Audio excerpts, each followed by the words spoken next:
The Dorn's Crusaders chapter is suspected to have been founded in the early 37th millennia, but records are not clear as to the chapter's exact founding. Under the leadership of Lord Commander Tyrannus Callus in 542 M38, Dorn's Crusaders established the medieval world of Cthulhu as their homeworld. Cthulhu was located in the Halo stars, and its close proximity to the Eye of Terror was always a point of concern. This planet appeared to have been conquered by the Dark Angels Legion during the Great Crusade, due to the fact that artwork depicted and folktales told of mighty warriors clad in black armor descending upon the world. Tyrannus and his brothers were greeted by many knights, some who donned the heraldry of the Dark Angels chapter on their plate armor. It was a sign of rank for lesser knights, to mark their seniority and experience over younger and less experienced knights. As the Sons of Dorn, the chapter created a master-crafted fortress monastery named Baltot Keep in the most inhospitable region of the planet, as to discourage the local population from arriving outside the fortress monastery whenever they pleased. The chapter had established their new home within a dense jungle to better conceal it from prying eyes, and allowed the chapter to carry out drills and exercises without the locals inhibiting them. In 875 M39, a chaos uprising took place when all three of the crusading companies were out of the system, vanquishing the enemies of mankind. Only 100 Astartes were stationed on their homeworld, training neophytes and protecting the world from harm. However, these Astartes were woefully unprepared for the uprising that was to come, due to the expert nature of infiltration and unmatched skill at creating civil unrest and establishing rebellions. The Chaos Warband of Darganti Revenants, the sons of Alpharius and Omegon, had descended upon the world. It was not long before the world was reveled in civil war, as numerous kingdoms fought each other, with never-before-seen savagery and disdain for honor.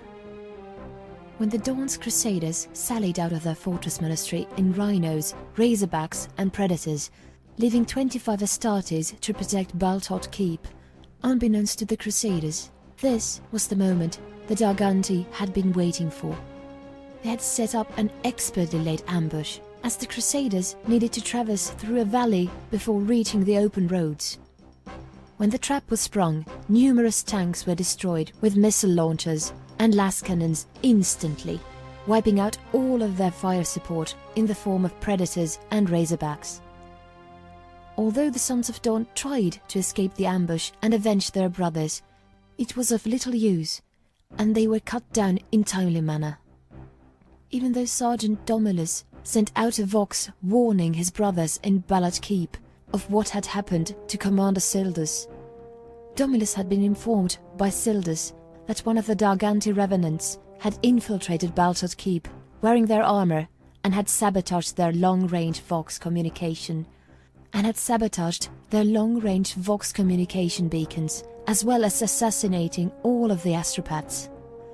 Although the sons of Alpharius had been discovered and slain, the Sons of Dorn were unable to warn the Imperium of the situation.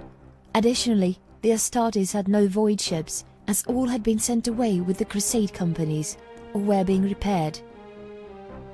Although the Dorn's Crusaders fought valiantly in the defense of their fortress monastery and slew many Chaos Astartes, they were overrun and killed. It had been fortunate for the Imperium that Lord Inquisitor Severus was within the system, or many worlds would have fallen to the ruinous powers. Severus recalled all of the Dorn's Crusaders and made them watch as he exacted exterminators upon the world. Severus then executed Lord Commander Datius Trentanus before his chapter for his failure to protect his homeworld and the Imperium from the ruinous powers. Although many Crusaders were willing to charge Severus and split him half, they knew that this would only result in their destruction for the charge of heresy and bring shame upon Rogel Dorn. This act grew a burning hatred of the Inquisition and has caused the chapter to withdraw or butt heads with the Inquisition in recent times. With the destruction of their homeworld, countless relics, artifacts and records had been destroyed. High Commander Juxus Simides of the Second Crusade Company was promoted to the position of Lord Commander by a council of his fellow commanders. Since the destruction of Cthulhu, Dorn's Crusaders had vowed a slow and bloody death upon the sons of Alpharius, and have meticulously searched for members of the Darganti Revenant's warband for vengeance. In 498 M40, Warboss Big Scorcher, in command of a warband of orcs from the Snakebites clan, attacked the high world of Tebrion. The First Crusade Company descended upon the planet and launched a daring drop pod assault right in the middle of the Orc fort. Crusaders charged out their transports, rushing for the Warboss Big Scorcher, in order to kill the leadership of the warband. Big Scorcher was always accompanied by his second and third in command, Chanzog and Goskrak. The plan was to launch a lightning assault, kill the leadership of the Orcs and withdraw, so the Greenskins would tear each other to decide who would lead the warband, weakening their numbers. Lord Commander Caldimachus Cicadexus led the assault, accompanied by the veteran Sternguard and Vanguard squads. Caldimachus charged the inner keep of the Orc fort, flanked by his 5 honor guards and the Emperor's champion, Dachymius, to kill the warboss and his command staff. At first it appeared to be going well, as the Sternguard and Vanguard squads held outside the inner keep, cutting down countless orcs and squigs in order to prevent reinforcements from assisting the warboss. Caldimachus and his brothers slew Big Scorch's bodyguard unit of mega-armored knobs, as well as Chanzog. However, a small group of commandos ambushed the Sons of Dorn. By the time Caldimachus had reached the warboss and Goskrak, only himself, Dachymius, who was gravely wounded, and Invimdus, one of his honor guard, remained. The Lord Commander dueled with the warboss, using his power fist to match the power claw of his foe. Whilst this happening, Dachymius and Invimdus fought Goskrak. Goskrak was a highly skilled commando and was able to slay the Emperor's champion, and sacrificed himself with a stick bomb to kill Invimdus when he had the upper hand and was about to decapitate the Orc. The Lord Commander had disabled the power claw with many strikes with his power fist and had knocked back the warboss, which resulted in Big Scorcher being wounded. However, Big Scorcher's pet squig emerged from the shadows and savaged Caldimachus's legs, knocking him over. A single blow from his power fist killed the squig, but when Caldimachus had regained his footing and turned to the warboss, he was incinerated by a flamer. Dorn's Crusaders discovered that their Lord Commander had been slain, as Big Scorcher threw his body from the inner keep in front of the veterans holding outside. Chaplain Sibylla led a Vanguard veteran squad up into the inner keep and brutally killed the warboss with his croziers. Their fallen brothers' bodies were recovered and the Crusaders withdrew into orbit. Of the 68 Astartes who had descended upon the world, only 21 remained. To this day, Dorn's Crusaders have prioritized the massacring of orcs from the Snakebites clan above all others. In 735 M40, Dorn's Crusaders partook on the Tarkov campaign, whereby the Third Crusade Company received an astropathic distress signal from the planet. The situation proved to be dire, as orcs from the chapter's hated Snakebites clan had descended upon the world. The planet held a long-forgotten sacred structure, the ancient holy shrine to the God Emperor. It is for this reason that the Sisters of Battle had sent a sizable contingent of 10,000 sisters. Unbeknownst to the sisters, feral orcs claimed the planet centuries ago. A mighty warboss, Mad Crusher, alongside with his warband, fell upon the planet and had united numerous warbands under his leadership. It was not long before the pilgrimage became a desperate battle to protect the holy shrine. When Dorn's Crusaders arrived in Tarkov's orbit, only 247 sisters remained. High Commander decided that a drop pod assault was required. Astartes boarded their drop pods, Thunderhawks and Storm-Riven gunships. When the order was given, gunships strafed large groups of Orc positions, creating landing zones in the middle of the Greenskins' horde. Astartes rushed out of their transports, cutting down greenskins with bolter fire and flamers. Moments later, Deathwing drop pods slammed into the large congregations of Orks, expending thousands of rounds in all directions. Just as the rounds ceased, additional drop pods plunged into the greenskin horde. The Sons of Dorn charged out and cut through the primitive foes before them. In but a few hours, the horde had been drastically reduced. As a result, Warboss Mad Crusher ordered a withdrawal. Although the Crusaders had successfully beaten the Orks and the shrine was saved from its destruction, only 12 Sisters of Battle remained. Although the horde had been badly beaten and broken, Orks would continue to plague the planet for a century before it was cleansed of Xenos taint. In 926 M41, the Dawn's Crusaders' Second Crusade Company assisted in the battle against the Necrons, who were cutting a bloody path through the Imperium with their world engine.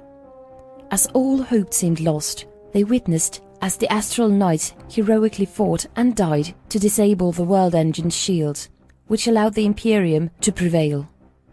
Lord Commander Luximus Titussius decreed that the Second Crusade Company's first tactical squad would be permanently stationed upon the planet of Safeworld to protect the memorial and honor the sacrifice of their brothers.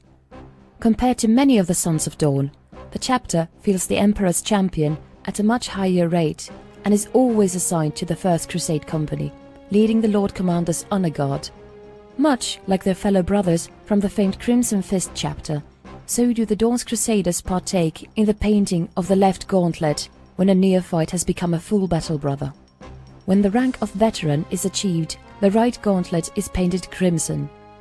The Power Fist is not only a powerful weapon, but additionally, those who wield it are given a great deal of respect, as it is a mark of almost suicidal feats of bravery and skill at arms. Badges, which depict a sword flanked by wings on both sides, are given to Astartes who have achieved the rank of sergeant or squad leader.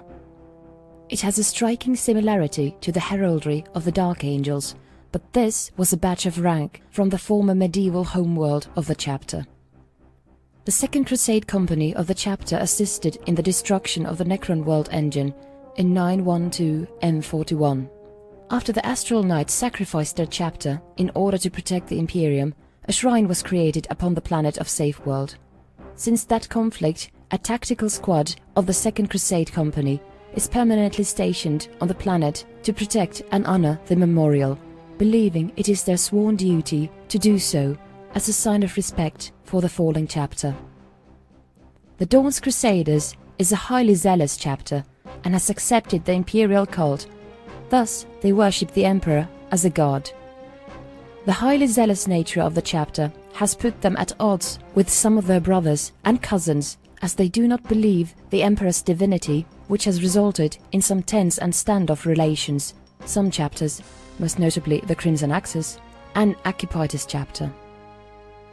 Much like their brothers from the Excoriators chapter, Dawn's Crusaders suffer from the genetic curse known as Dawn's Darkness. This genetic curse usually occurs when a battle brother of the chapter witnesses a commander of varying rank or a chaplain being slain. Dawn's Darkness is a living nightmare where Dawn's Crusaders relive the bottomless woe experienced by the Primarch Rogel Dorn when he witnessed the broken body of the Emperor after his duel with Horus. This genetic curse leaves Crusaders with a wretched palsy. Astartes, who are stricken with Dawn's Darkness, are taken to the reclusium of their respective Crusade company's battle barge, whereby a chaplain will place the stricken Astartes in a pain glove. The Crusader will either overcome his nightmare through sheer mental will, or he will be left in a much worse state. At this stage, the chaplain will put his brother out of his misery, and Dawn's Crusaders will mourn the loss of their brother. If an Astartes overcomes the curse, he will be promoted to the veteran ranks, as he has overcome a trying ordeal that plagued their Primarch Rogel Dorn millennia ago. Dawn's Crusaders chapter specializes in close quarters fighting, where their might and skill at arms will allow the Astartes to outmatch their opponents. Due to the chapter's affinity to close quarters engagements, long-range weaponry is not widely used, as stern guard, tactical and Devastator squads opt for heavy bolters, flamers, and melters over missile launchers and las cannons. The Sons of Dorn make extensive use of armored transport, as this allows their starters to quickly close the gap between their enemy and allow the chapter to engage in their preferred form of combat, as they are the descendants from their progenitor, the Imperial Fists. Brothers of the chapter are highly adept at defensive works. Due to this, it is common for the Dawn's Crusaders to fall back to a highly defensive position and taunt or bait the enemy into attacking their position. In a majority of occasions, their opponents would be beaten, and thus a counterattack would ensue, allowing the chapter to carve much further into the enemy's position, as countless lives would be spent in an attempt to kill or dislodge their Astartes. Dawn's Crusaders are a non-codex complement chapter. This has led to the Inquisition observing the chapter very closely for signs of further deviation or corruption. The chapter is broken up into 3 companies, known as Crusade companies. Each Crusade company is made up of 300 battle brothers and are responsible for their own armored contingent, air contingent, and the recruitment of neophytes. The chapter is fleet-based and do not subsequently have a homeworld where their fortress monastery resides, but rather each battle barge is a fortress monastery for the Crusade companies. The 3 Crusade companies are assigned their own battle barge and 5 strike crusaders in support in order to partake on their righteous crusades. The companies are highly independent and will partake on many campaigns without the need for the Lord Commander to issue orders. For this reason, it is a rare occasion for the full might of the chapter to unite in one location, and thus only occurs under dire circumstances. Due to the unconventional nature of the chapter's organization, Crusade companies are a combination of veteran, battle, and scout companies, whereby each Crusader company is comprised of Stern Guard, Vanguard, Tactical, Assault, Devastator, and Scout squads. Additionally, 2 command squads are attached to the Crusade companies, one assigned to the High Commander and the other assigned to the Chaplain. The chapter master is called Lord Commander. Captains are known as High Commander, and lieutenants are called Commander.